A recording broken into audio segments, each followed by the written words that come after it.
Hello once again, this is Simple Solidworks, and today we're going to, now it's grayed out. You notice that most of these commands are always grayed out. The only ones that are active are either extrude or revolve.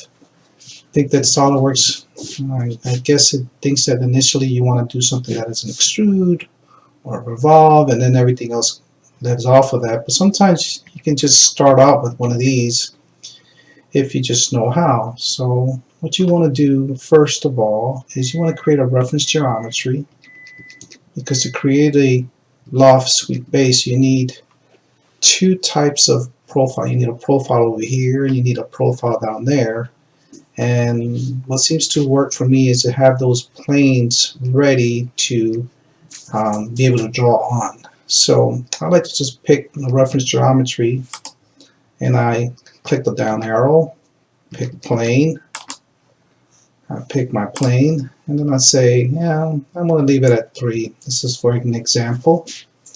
I confirm that.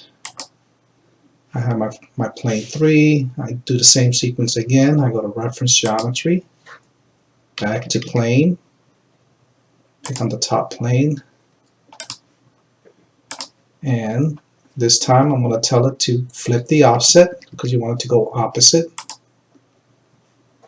You say yes, that's fine, thank you. 3 inches is fine. You can change these all the way around. It's got a lot of options here, but right now we're just doing a straight distance. You're going to confirm that, and now you have your planes that you're going to work off of. So then initially I'll just grab this plane here, I'll go to sketch, and let's say I want to do something crazy. I want to do a hexagon or maybe a pentagon first. Let's just do something weird. Let's do let's make it 6, and then confirm the drawing. So you have your first sketch here, and then you do the next sketch and you want to lay it over here on the other plane, plane number 4. So you create another sketch. Let's pick another polygon. Let's pick on this one here. Let's pick the center hole there. Let's say there's something like that. That's fine. We're just doing a quick little review of this command so you see how it works. So now you have your first sketch, your second sketch, and that's pretty much what you need to be able to make this command activate. If you go back to features again, now you notice that you have these two commands are active, or all of these are active in this sense. So the one you're going to touch on is going to be loft base. You click on that. That's going to tell you, okay, which sketch you need. You can say, you can change, you can pick one or the other, or you can say, well, I want you to reverse it. You can do that. And what it's doing is it's connecting vector points. It's telling you how many, I got to connect this point with that point, and it's going to create these. It's got more points than at the bottom one, so it's going to connect points with points until it is pretty much consistent in a way that it makes sense. You can add some constraints and change the direction of vector. You can do all these crazy constraints that will add more parameters to your design. But if you think that is what you pretty much need and you have it there, you can always just confirm that, and that will create your, let's turn off some of these planes so you can see better. Let's hide that. You got your odd looking shape that, you know, for a vase or something that you need to do. You can always shell that out and see how that looks like, and it creates something from the inside like an upside down vase. If you look at it like this, you can also shell here.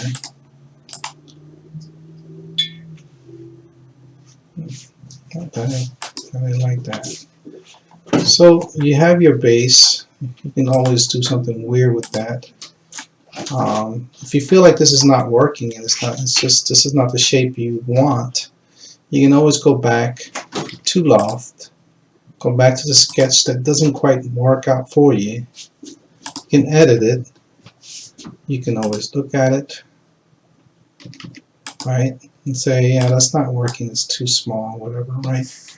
You can always add a dimension here.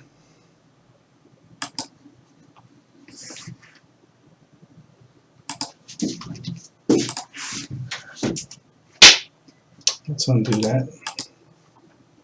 You can always delete it completely. Grab another one, make another polygon, say, you know, I just wasn't too happy with that, and make it bigger, and confirm it, and your base will then change to a different shape, right? And you say, well, I don't like the way the bottom looks, and you can always go back to the bottom, you can go back to that, you can erase that, draw another shape.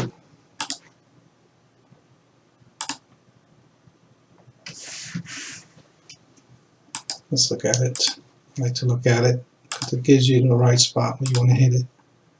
And say, yeah, I want to follow this look. I prefer that look. Now you have a more crazier twist on this thing.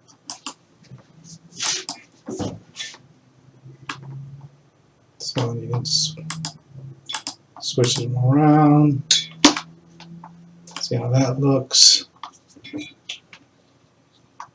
You know, and then pretty much you have a pretty exotic looking shape.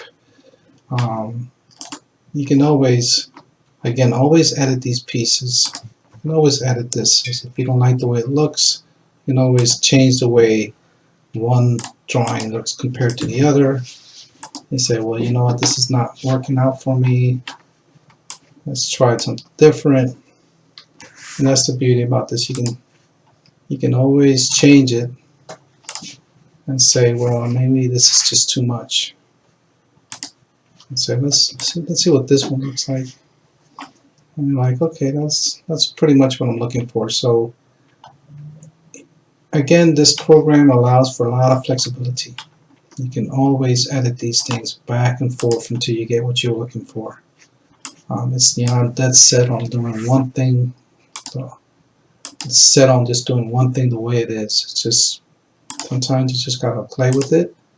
Say, yeah, this is what I'm looking for. This is what I like, and then you'll lock it in. Eventually, it'll give you what you're looking for, and sort of sticking with one thing. It's very flexible when it comes to that.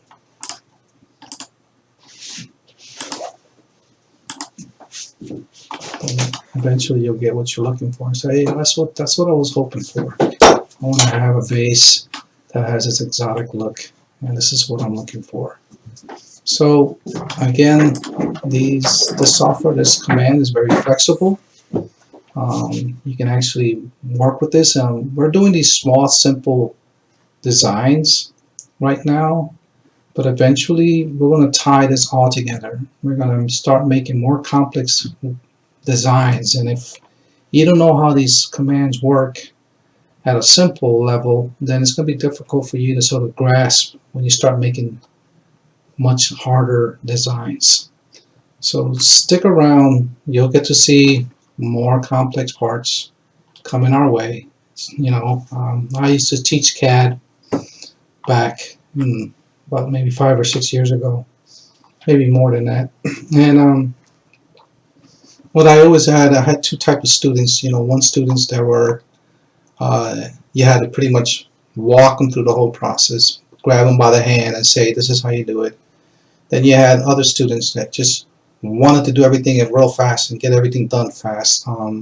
What I learned from that was usually the one you walk through, you grab his hand and you walk them at a slower pace, at the end of the whole lesson, they the ones who grasp things better because they were more attentive to the small details than the other student who just wanted to get things done and didn't pay attention to the parameters of the feature, right? I mean, if you look at this command, you got a lot of options here. You know, there's many constraints. You know, it could get to be kind of you know, wild. You see how this is now switching a little bit there? You know, if you play around with this, if you're one of those students that likes to play around with stuff like I do, I like to see things and play around with it and see what else can I do with it. Look at that. That's pretty amazing. I think that looks pretty cool. So if you are the type of student that just want to go from one command to the next and not play around with what the program actually can do, then you're going to miss out on certain things. So be patient. SolidWorks takes a long time to learn. It can be easy to learn, but it has a lot of parameters. Right? It's got a lot of parameters, and you got to be careful not to miss anything, because you're too busy trying to get to one point faster than the other, right?